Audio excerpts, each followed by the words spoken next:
La historia de la educación tiene un montón de aristas y para hablar hoy sobre la revolución en el aula, le pusimos ese título a la charla, estamos con Joao Domènech, invitado a la Feria del Libro en el marco de Barcelona como ciudad homenajeada. Pensamos en esta idea más que nada por tu trabajo pedagógico y porque siempre está bueno pensar a la educación como revolución. No sé si coincidís con eso. Y tanto. Es un concepto que me gusta mucho. En catalán tenemos una palabra que es parecida, pero que es un matiz. Hablamos de revolta. Revuelta. No sé cómo se traduciría exactamente. Me parece que en español no hay una traducción estricta, ¿no? Porque revolución tiene unas connotaciones a veces incluso... una revolución es dar una vuelta para quedarse en el mismo sitio, ¿no? Una revuelta es dar la vuelta a la tortilla, ¿no?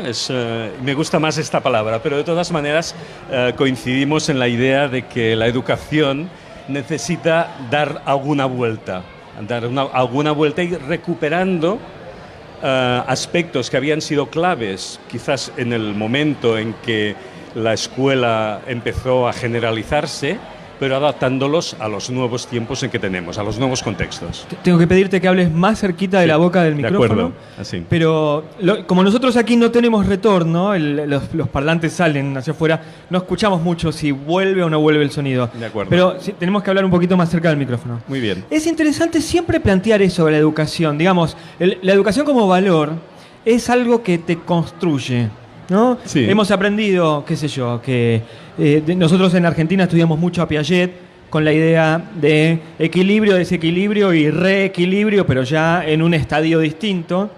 Y estudiamos mucho a Vygotsky, también con otras ideas proximales de la educación. Pero esa búsqueda educativa de construir al otro, de construirse con el otro, tiene algo extrañamente que llama al desorden, ¿no? Sí, al desorden, a la desobediencia, a la disrupción. Es decir, que no es posible la educación sin este aspecto de disrupción en los procesos normales de crecimiento, ¿no? Piensa que la educación es un proceso de construcción, es decir, nos estamos educando constantemente, desde que nacemos hasta que morimos, nos estamos educando y estamos aprendiendo, ¿no?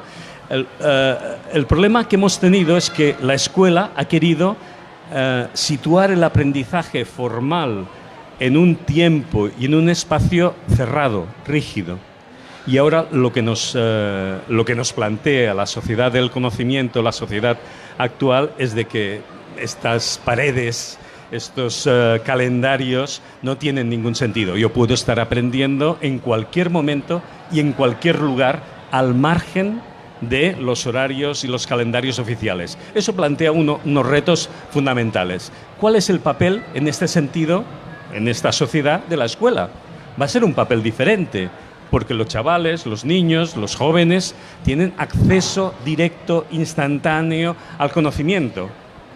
Y sin embargo continúan siendo a lo mejor ignorantes, ¿no? Porque la cantidad de conocimiento que hay les impide saber cuál es el conocimiento relevante.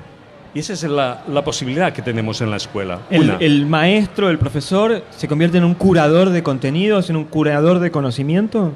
Curador en el sentido de comisario. Más que curador, yo diría que tiene que ser un agente que provoque el conocimiento, que provoque el aprendizaje, ¿no? Se ha hablado mucho últimamente de que el maestro tiene que ser un maestro no transmisor, no reproductor, sino acompañante.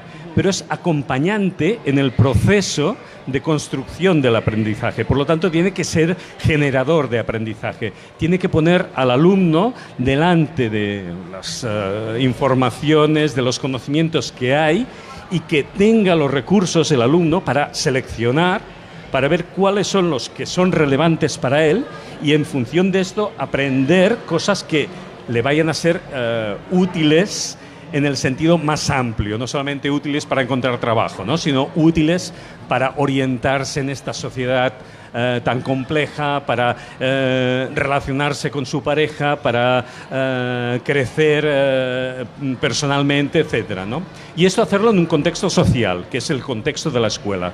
Por lo tanto, la escuela, aunque parezca que no tenga sentido, continúa teniendo este sentido. Es el lugar donde las informaciones que nos llegan del exterior pueden ser elaboradas y reconstruidas de nuevo, ¿no? La escuela y todos los términos que están asociados a la escuela tienen mucho de religioso. Digo, claustro, cátedra, el maestro como figura religiosa, y creo que eso tiene la escuela tradicional, el conocimiento tan pegado a la verdad, habla de una escuela jerárquica, estructurada, donde el docente transmite los conocimientos que los tiene, se los transmite a los que no los tienen. Desde hace años la escuela tradicional está en crisis, pero yo creo que la crisis hoy está mucho más aumentada, porque los que nos formamos como docentes, ya en un modelo de crisis de escuela tradicional, estamos viviendo una nueva crisis. Sí, eso es decir, la crisis, Philip Combs, me parece que era en los años 70, ya hablaba de la crisis mundial de la educación, pero es que la que hay en la actualidad es de un calado, de una profundidad muchísimo más grande, ¿no? Pero eso tiene que ver con la velocidad de la tecnología, los medios, internet. Digo, tiene que ver. Tiene que ver, pero no solamente con eso, ¿no? Es decir, no podemos analizar únicamente como que la tecnología nos ha puesto estos problemas encima de la mesa. Los ha puesto, pero estaban ya. ¿Y cuáles eran los problemas? Los problemas para mí se reducen o se generan en torno a el fracaso, voy a matizar lo que quiero decir con ese fracaso, el fracaso que la escuela tiene de cumplir las promesas que había hecho a la sociedad. La escuela, en el momento de universalizarse, hace 3 grandes promesas a la sociedad. La promesa del conocimiento, la promesa de la igualdad, de la justicia y de la equidad, y la promesa de la emancipación. Y después de trabajar incansablemente para que estos objetivos para que estos propósitos, estas promesas puedan realizarse, nos encontramos en un momento determinado en que ni una de las 3 propuestas se ha conseguido generalizar ni universalizar. Hoy por hoy el conocimiento todavía no está en manos de todo el mundo. Hablábamos de la necesidad de orientarse en una sociedad que está tan informada y tan desinformada a la vez. La justicia y la desigualdad continúa siendo un elemento presente en el sistema educativo, desigualdad no solamente de origen, sino también de salida, y la emancipación continúa siendo una asignatura pendiente. Y para mí la crisis está en que esas promesas no se han cumplido. Y entonces, cuando no se cumplen estas promesas, ¿qué surge? Desconfianza. Desconfianza de la sociedad respecto a la escuela. Por lo tanto, hay que replantear la lucha por una escuela pública, una escuela democrática, emancipadora, en el sentido de recuperar la confianza de las comunidades educativas para que vuelvan a confiar en que es posible avanzar en esas 3 promesas. Vos sabés que hablas de esto y pienso, aquí en la Argentina durante muchísimos años, hoy en día sucede, los chicos van con guardapolvo blanco, porque la idea era que el guardapolvo, que además es blanco por la pureza y todo lo que transmite, pero es un signo de igualdad. Todos los chicos, el hijo de la persona más pobre y la persona más rica, que va a una escuela del Estado, tiene que ir con guardapolvo blanco. Están todos equilibrados. Pero luego, con el tema de la emancipación, pienso que en la década del 90 era profesor, todavía en esa época era muy joven, y era un profesor que me costaba mucho convencer a mis alumnos de que era importante educarse, sobre todo porque fue en una época donde hubo mucha desocupación. Y los chicos decían, mi papá estudió, fue a la facultad, y hoy no tiene trabajo. ¿Para qué voy a estudiar? ¿No? Es un signo más de la desconfianza. Y hablando de los... ¿cómo le llaman? Eso. La escuela, y antes la comparabas a la religión, sabes que también hay otras comparaciones, a la cárcel, al sistema militar. Es decir, que Foucault ha teorizado mucho sobre las cosas parecidas que hay entre este tipo de instituciones, ¿no? Romper con esto, es decir, el guardapolvos blanco es un elemento simbólico y aparentemente iguala, pero en el fondo deja las mismas desigualdades. Como todo símbolo. Exacto, como todo símbolo, ¿no? Por lo tanto, no hay que quedarse con los símbolos, sino que hay que intentar profundizar qué significa igualdad, qué significa en estos momentos igualdad, qué significa desigualdad, igualdad, qué significa justicia, ¿no? Bueno, hablas del panóptico de Foucault y pienso que hoy el panoptismo está en las redes sociales. No estamos en un panóptico aquí. Estamos en una tarima, ¿no? Que es un panóptico en la escuela, ¿no? Pero digo, hoy el panóptico está en las redes sociales, ¿no? El docente, bueno, ¿cómo utiliza eso? ¿O cómo puede aprovechar como para encontrar? Hace un rato decías, uno está aprendiendo todo el tiempo y mis alumnos estudian en el colectivo. Cuando vuelven a su casa, yo hablo, perdón que hable tanto en argentino, pero vivo aquí, en porteño, en el bus, ¿no? Y por ahí en su casa están leyendo un artículo en el teléfono y eso ya forma parte de un texto que les mandé para que lean. Y yo todavía no puedo aprovechar mucho, no me siento cómodo aprovechando para ver quién leyó, quién no leyó esos artículos, pero siento que las redes sociales, la tecnología, te da información como docente, como para hacer tal vez un poco más personalizada la educación. Sí, sí. Esto es una realidad, es decir, la tecnología nos ha cambiado las vidas, pero no solamente en la escuela, los adultos también, ¿no? Vas por las calles y lo único que ves son una especie de zombies con el móvil en la mano caminando, ¿no? Es decir que, por lo tanto, el problema no está solamente en la escuela, sino está también en cómo utilizamos como adultos, que muchas veces ahí está el problema, porque nosotros somos de alguna manera el modelo de los más pequeños. Entonces, no son los jóvenes los que utilizan las redes sociales de una determinada manera, ¿no? Cenando dos personas con el móvil en la mano, por ejemplo, ¿no? Sino que es también los adultos de cómo las redes sociales a partir o a través de la tecnología nos han cambiado las relaciones personales, ¿no? Por lo tanto, esto es una situación que existe, ¿no?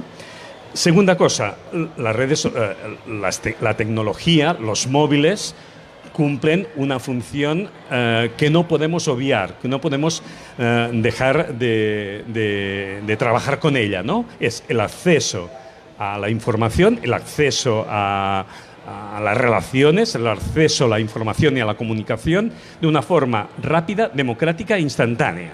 Y eso no es ni malo ni bueno, ¿no? Entonces, en este sentido, lo que tiene que hacer la escuela es replantearse a partir de su propia esencia qué papel juegan hoy estos nuevos instrumentos. ¿Vos no sacarías el teléfono del aula, por ejemplo? No, el teléfono en el aula, ¿por qué? Hay que plantear. Hubo su gran debate cuando apareció. Mira, la calculadora mismo, ¿no?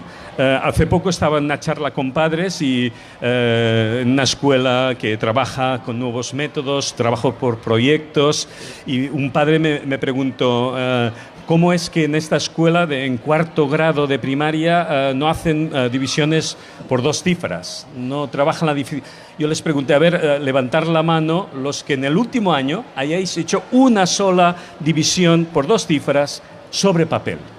No hay nadie divide eso. Solamente, lo digo en el sentido de que hay muchos aprendizajes que en estos momentos están absolutamente caducos y continuamos dedicándoles tiempo y tiempo en la escuela, ¿no? Olvidándonos de cosas que pueden ser quizás mucho más importantes. Es interesante, ¿no?, pensarlo, es muy interesante pensar esto, pero me voy a poner en el rol del abogado del diablo. A veces la escuela te enseña métodos, no te enseña a dividir por dos cifras, sino que te enseña métodos sobre encontrar seriaciones o encontrar mecanismos de pensamiento, y algo que por ahí te resuelve la calculadora, en realidad lo que vos estás tratando de pensar es cómo desarrollar un método de aprendizaje.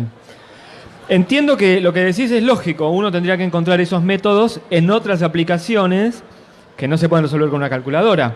Pero en tanto no existan esas otras aplicaciones... Pero la calculadora existe, ¿eh? Sí, Y claro. a veces no la tenemos en cuenta, ¿no? Que no se haga con calculadora. Es decir, lo he puesto como ejemplo caricaturizando un poco. No, y es re interesante, yo no lo había pensado, pero Sí, es re sí. interesante. ¿No? Es caricaturizando una situación. Entonces, las nuevas tecnologías te aportan elementos que van a cambiar, van a dejar que algunos aprendizajes no tengan sentido a partir de ahora. El otro día hice una búsqueda en Amazon de los aparatos que salían para traducir instantáneamente. Había 176 modelos de estos aparatitos que ya como móviles que te van a permitir irte al Pakistán y hablar en urdu, me parece que hablan allí, o su idioma, ¿no? Y van a permitirlo, ¿no? Entonces, eso va a cambiar la enseñanza de los idiomas en la escuela también. Habrá que enseñar también otras cosas relacionadas con el inglés, con la segunda lengua, con la tercera lengua. Habrá que enseñar alguna cosa. Pero eso nos va a cambiar donde tendremos que insistir. En matemáticas he puesto el ejemplo de las divisiones con 2 cifras. No, pero es perfecto. Naturalmente, en matemáticas hay que trabajar la aproximación, hay que trabajar muchas cosas y se pueden trabajar, ¿no? Mi mente un poco conservadora me hace pensar que quisiera que todavía existiera la enseñanza del idioma como la conocemos, pero entiendo que la tecnología impacta en todo y que yo llegué en un momento en el que la tecnología tenía un estado del arte que se ajustaba a la educación del momento y que hoy la tecnología tiene otro estado del arte y que la educación de mi hijo tiene que ajustarse a ese modelo. Pero podemos mirarlo en el sentido de que la tecnología nos va a dar más tiempo para trabajar cosas más importantes, para hacer debates, para debatir sobre ideas, para trabajar aspectos más conceptuales de qué significa dividir, qué significa, ¿no? Hablando más en concreto de elementos de aprendizaje de la escuela, ¿no? Es decir, dejar de hacer cosas que van a solucionárnoslas desde la tecnología nos va a dar tiempo precisamente, yo que mi reflexión gira alrededor del tiempo, nos van a dar tiempo para trabajar cosas que quizás serán más importantes, ¿no? Desarrollar el pensamiento crítico, desarrollar habilidades de pensamiento también, de razonamiento, de síntesis, de saber leer el mundo, las noticias que pasan y saber orientarte en este mundo. Ahí hay que dedicar mucho tiempo y la escuela puede hacerlo. Joan, ha sido realmente muy iluminadora la charla contigo.